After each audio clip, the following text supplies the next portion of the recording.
want to talk to you about is templates. And when you're designing a web page, what you're doing is essentially you are taking and putting together, bear with me, I'm not very good with this pointer device yet. What you're doing is you're taking and you're putting together a series of elements and you're combining them into a whole document.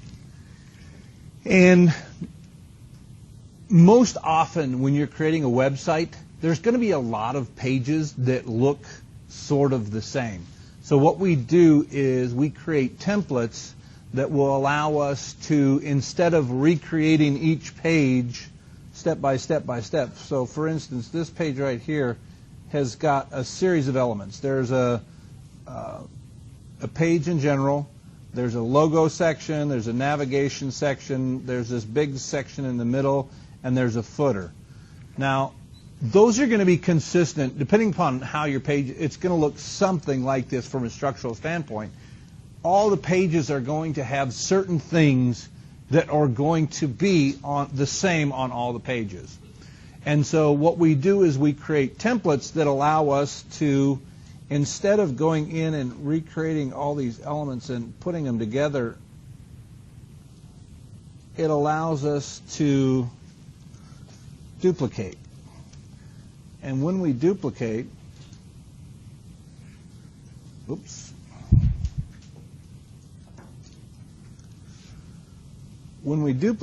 that allows us to have another page that looks just like it without having to go through and do all that coding and taking the chance of getting the coding wrong.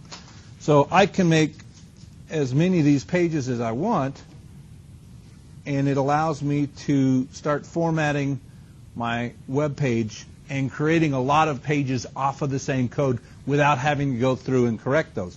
Now, it may be that you're going to have certain pages that are going to have different elements. So say this is going to be your standard page, but you're also going to have pages that have a, okay, so say you've got a picture that you want to put on certain places. You're going to want to have a box that has a picture in it. So what that allows you to do is, if you're going to have a lot of those pages, then instead of creating all those pages again, what you can do is turn that into a template. And you can have more than one template. You can duplicate this whole thing in the same way. So if you know that you're going to have a lot of pages that have an extra box there, you might have two different kinds of templates there. So that if you need a page that's got this format, you grab that template. And if you need one that has that format, you grab that template. So what we do is we create these templates, these base pages that we're going to build the rest of our site upon. But in order to make this work, let me back up one step. One of the really nice things about this is that if I change something in my original template, and it's not going to do it in here because I'm not using Dreamweaver, but if I say I had a whole bunch of navigation links in here on my template, and I wanted to add a new navigation link to all my pages, instead of having to go through and touch every one of my pages, all I would have to do is change that link or that picture or whatever it is that I wanted to change. I would just change it on the master template. And what it would do is every one of these pages that is associated with that template, it knows that it's associated with that template, and it would go through and it would update the code so that I don't have to go and touch all those pages. Now, when you're only creating 3 or 4 or 5 pages, this isn't a big deal. But when you're creating a website that has 500, 1,000, 100,000 web pages, the ability to change a link on one page or any piece of information on one page and have that go out to the entire website without having to touch each of those pages becomes a really efficient way of doing it.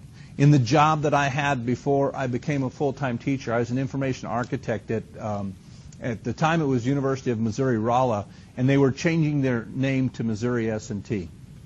So what we had to do is find a way to change every web page, the name on every web page they had. And there was about 250 or 300,000 web pages that they had with the website.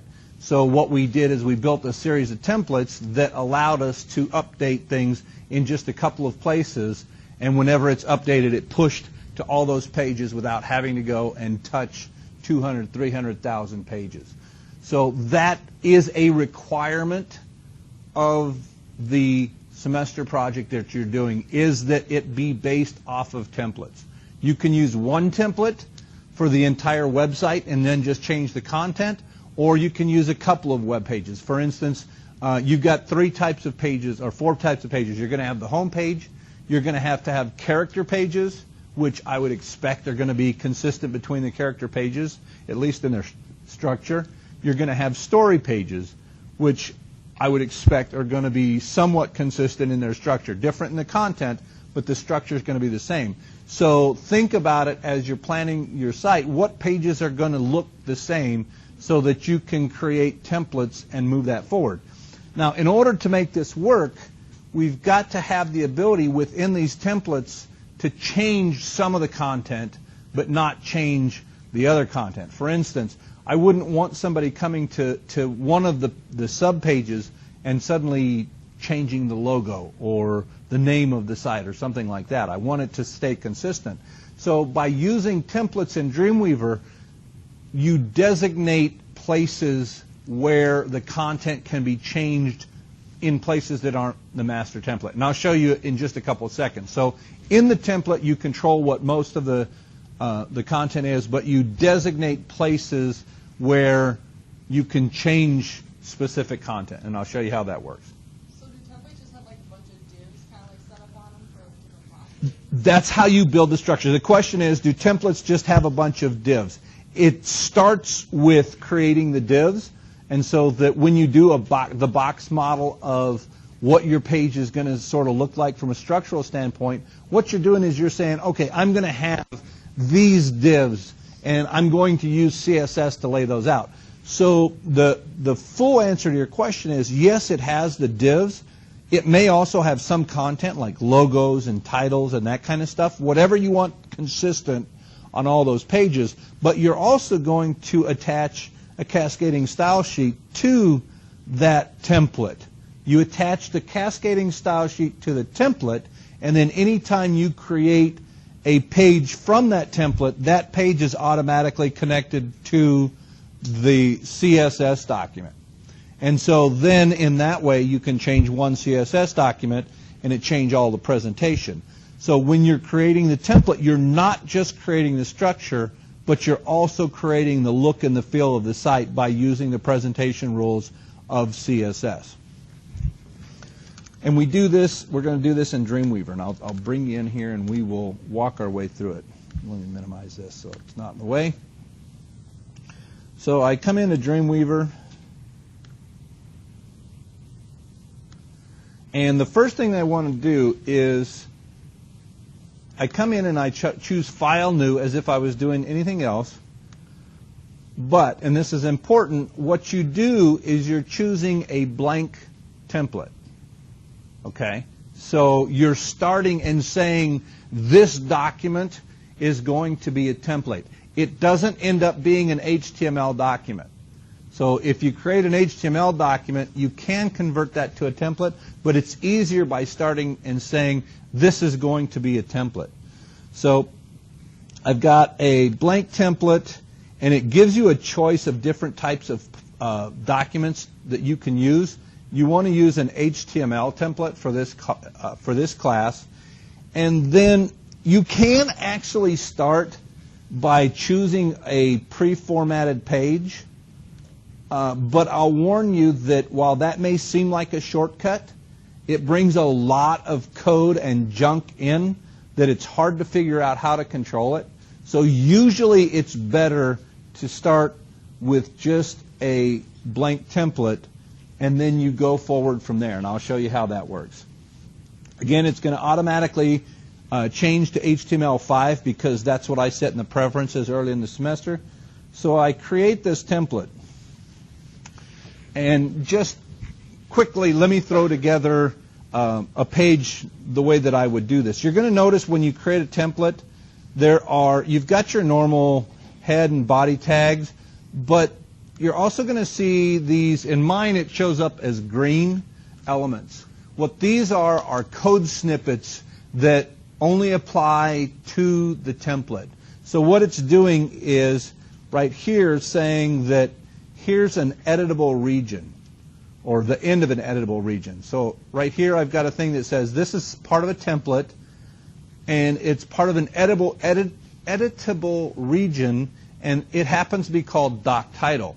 So what that does, and that ends right here, so what that allows me to do is create a template that on every page that's created from it, because you need to have each page having a unique title, it allows you within that template to have an area where you're going to be able to change the title of that page. Now, what I do, just from a standpoint of this is the best way to design, is I go ahead and I give it a title so that when I create a new one, it's going to be something related to it. So if I was doing Doc Tharp's awesome website,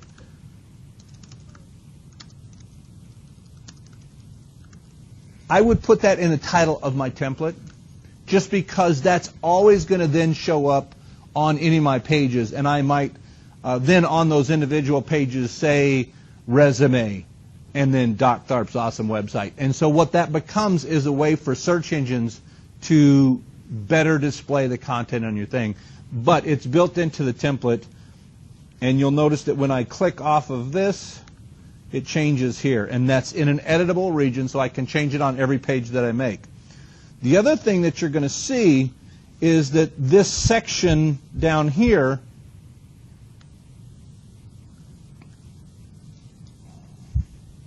and I'll zoom in so you can see it a little better, it's got it's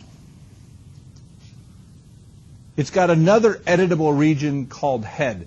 And what this does is allow me a location where I can attach different style sheets or apply styles specific to that page. I can apply embedded. So what it does is it opens up part of the head section of that template so I can add more stuff to it on whatever page is created from there. And that's a flexibility that we'll need later on.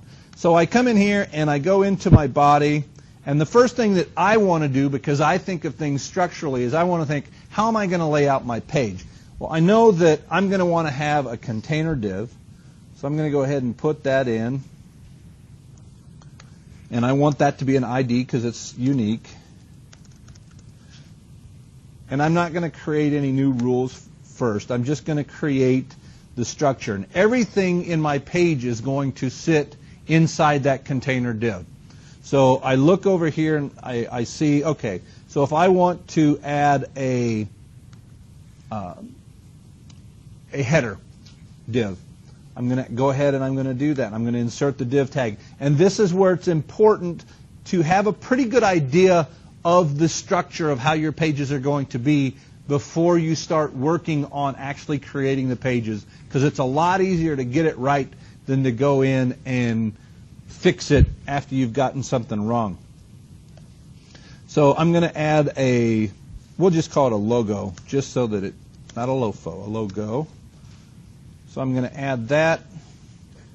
And you'll notice again, I'm using naming conventions. I'm using all lowercase. I'm not using spaces or characters, and I'm not naming them beginning with a number, because if you name an ID or a class with a number, it won't work. So I've got my logo section, and then outside of my logo section, but inside of my container, I'm going to go ahead and do nav. And you'll notice that I don't do a lot of coding directly in the code window. That's because that's the easiest way to get coding errors. And I'm starting to see errors that some of you guys are having that are resulting from writing code and missing a semicolon or a colon.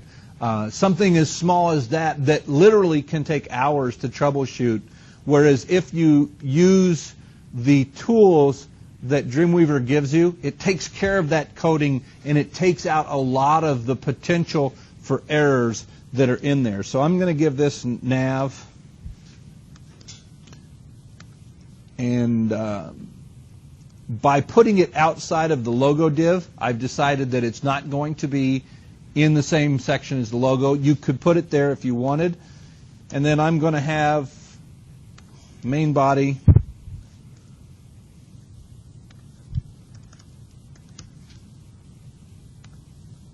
and then I'm going to have a footer. And you'll notice each time I'm going outside of that previous div because just thinking about how it's structured, and I'm going to have my footer. Oops, and I don't want to put the footer as a class. I want to have it as an ID. So I click OK, and while this doesn't look like much right now, this has got the structure that you could use to create your entire website. There's so much flexibility within this header, footer, navigation, main body things that most of the websites that you're going to encounter will have a general structure like this. It's not always going to be exactly the same.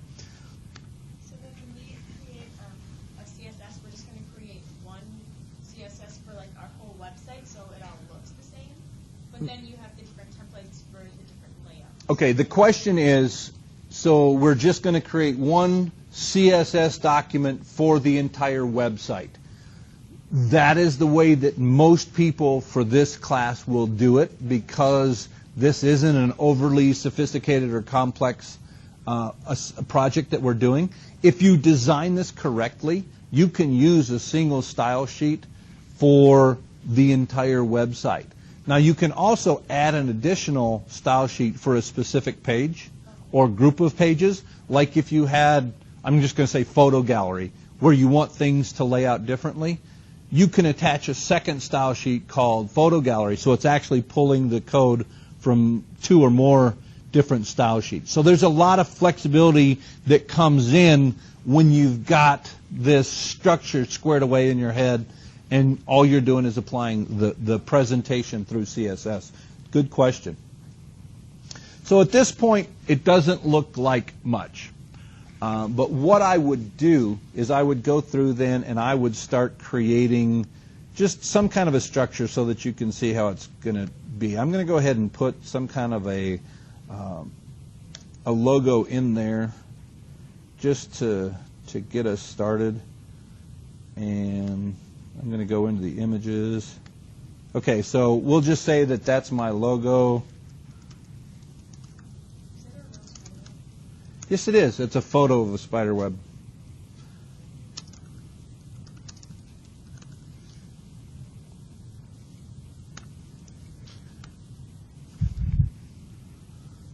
And using the example from case study 5, I'm going to set up my navigation as an unordered list.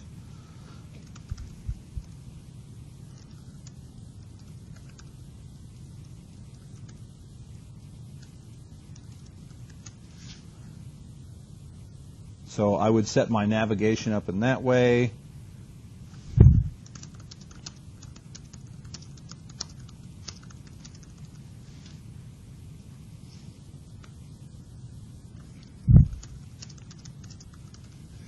And I'm going to drop out the content for ID container because all that is a container. There's no real content there.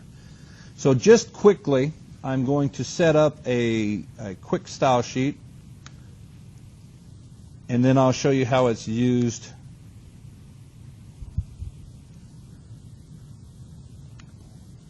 as a template.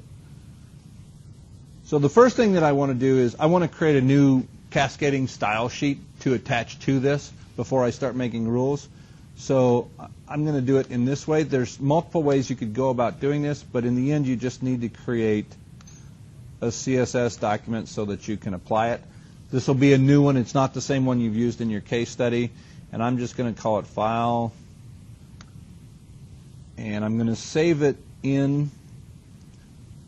We're creating our project now, not just exercises. So what you're going to want to do is you're going to want this to live at the root level of your folder. I don't want it in a folder that's called my semester project or Dan's website or anything like that. I want it to live at the root level, so the same level as your exercises folder. So that's the space that you're going to be working in. I'm creating a folder called CSS, and in there I'm going to create awesome.css so that I have a website to work from. Now the first thing that I have to do, as you recall, is I need to attach that style sheet to the document that I'm working on. So I come in here and I choose the attach style sheet icon, click on that,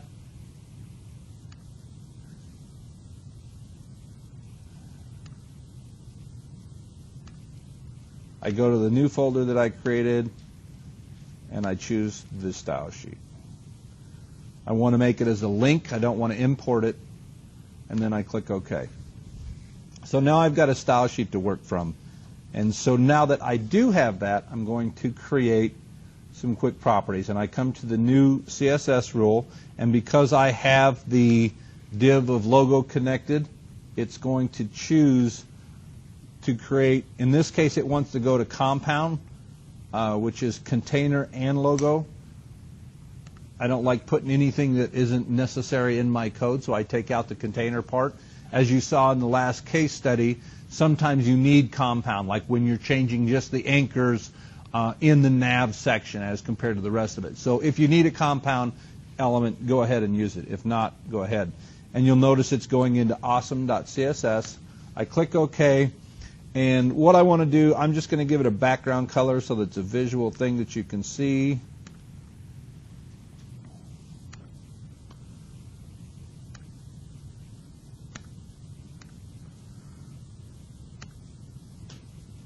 Here's my nav div. Again, I click into it, and I use my context-specific clicker here, create a new CSS rule.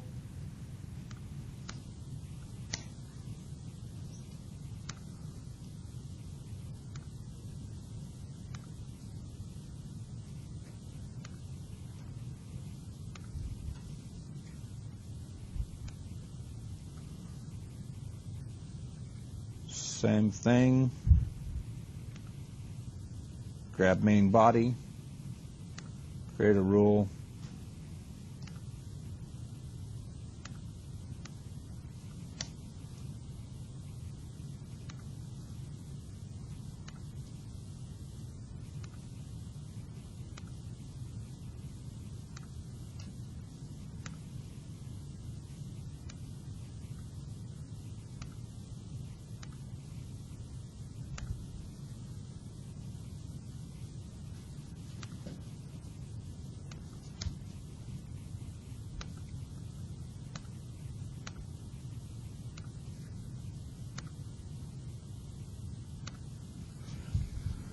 And so I've got a basic template. Now, if I go to save this, it's going to scream at me. And let me show you what happens here. The reason it's going to scream at me is I haven't designated any places where this content can be different.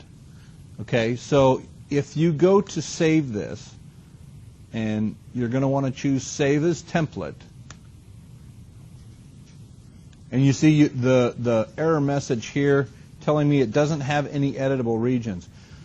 What that's saying is you've got the template, but you haven't got any mechanism for changing the information on any of your other pages. So it's saying, are you really sure you want to create something that's useless? So I'm going to cancel that. And what I'm going to do, here it tells you you can use the Insert Template Object submenu. So that's telling me to come over here. So what I'm going to do is I'm going to want my header to be the same on all my pages. I'm going to want my navigation to be the same on all my pages. But I'm going to want this section in here, this main body div, and just the words in it. I don't want to include that div of main body. I just want to include inside of the main body div. I want to make that a server-side include. So I go to my templates, and I add an editable region, meaning that I will then be able to change that content on any of the pages that are created from this document. And it's best to use a name that lets you understand what that area is. So I'm going to do main body editable, just because that tells me very clearly what I'm doing with that part right there. So if you have any text on like a template, that same text would show up wherever you type. Exactly. Anything that's in the template is going to show up on that page. If that content is in an editable region, you'll be able to delete it and replace it with other content on that page. If it's not in an editable region, and I'll show you this in just a minute, you can't change it on the pages that are created from it. So it creates two different sections for how you'll edit your website. If you want it to change on all the pages, you change it in the template. If you only want it to change on one page, then it has to be changed in an editable region. Yeah, like exactly. It's kind of like master pages in InDesign if you're an InDesign user. Okay, so what I'm going to do now, I've entered that editable region, so I'm going to save this as a template. And what you're going to see is that in my, first off, it asks me there's no templates. What do I want to call it? Awesome template 1. And you can call yours whatever you want. And I choose to save that. And what that's going to do is, I've lost my file view. There it is, files. What that does, when you create a template, it goes in to the root level of your site, and it creates this folder called templates. Do not move or rename that folder, because it is going to look there for synchronizing all the information. It has to be called templates, and it has to be at the root level of your website. Okay, so this is where your templates are going to live. When you open that up, you'll see that there is a file there called, in my case, awesometemplate1.dwt, Dreamweaver template. Okay, and so that is the file that you'll manipulate if you want to change all your pages. So the template folder should be like inside the exercises one? No, it'll be above the exercise. It'll be at the same level as exercises. So it'll be, And it should do that automatically, right? it will do that automatically. Don't move it or change it, because otherwise we'll be spending a lot of time trying to figure out why your templates aren't working. Okay, now that I have a template, it wants me to save my awesome.css too, because I created it. Now, when you want to create a page from that template, this is how you do it. File, new, page from a template, and then you're only going to have one template here. I've been doing it using the same laptop for years, so I've got a number of them. But there, I select awesome template, and I create that page. Now, I'm going to make this as my home page, so I save it as, and I just go to the, I don't want it in the CSS folder. I want it at the top level inside the folder that my website is at. And you'll see that you see the exercises folder there, the templates folder, the CSS document that I created, and a folder called notes, which is where Dreamweaver keeps its information. And I'm just going to call that index.html. Now, there's already an index.html file in there, so it's going to erase what I have in there, which is okay.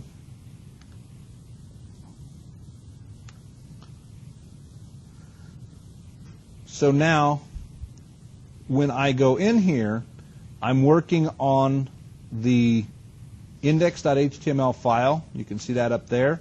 If I try to come up into this section up here, you'll notice that there is this little, wherever my mouse goes, it won't let me change anything until I get into this editable region. And then it changes to a cursor that will allow me to change that content.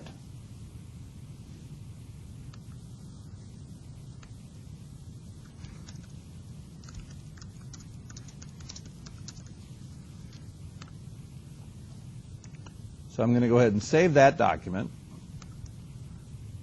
I'm going to create another one just so that you can see how this works. New. Again, I'm choosing that template. Create the exact same thing. It's got the original text that was in my first page.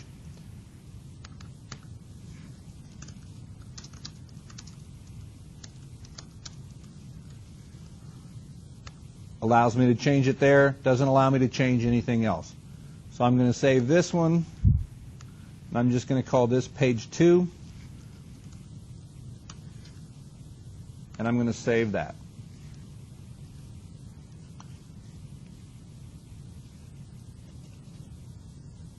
Now, the way that this works, you see how I can change the content within the editable region.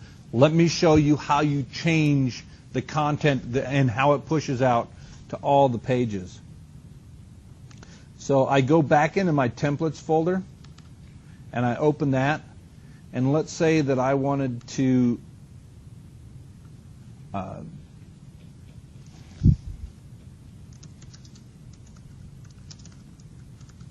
say I just wanted to change that and maybe give it a header level 1 because that's an important thing in my page.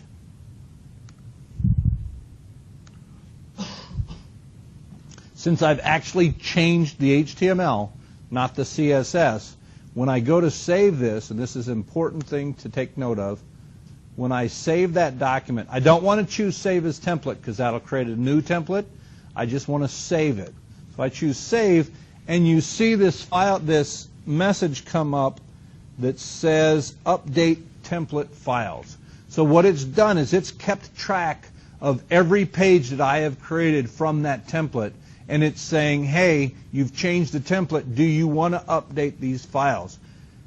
You always want to let it update those files. If you tell it not to update it, then you break the connection between that HTML file and the template, and it's really hard to get that back once you've done that. So when you change your template, you're saying, I want this to change on all my pages, and so you naturally choose Update. If you suddenly find that your pages are not updating when you update your template, it's because at some point you chose Don't Update, and it broke that connection between the template and the page. So I click Change, and then when I go back, and I'm closing the template, and I'm going to go back to my index.html file, and you'll notice that it's changed the My Awesome website. But it didn't change this portion down here that says Welcome to my home page. So after you have created a page with an editable region, you can change the content in that editable region as much as you want. And when the template updates, it's not going to change the information in the editable region. So you can go back and later on update the template after you've put the content in your individual pages, and it's not going to change anything in the editable region. It'll change anything that's not.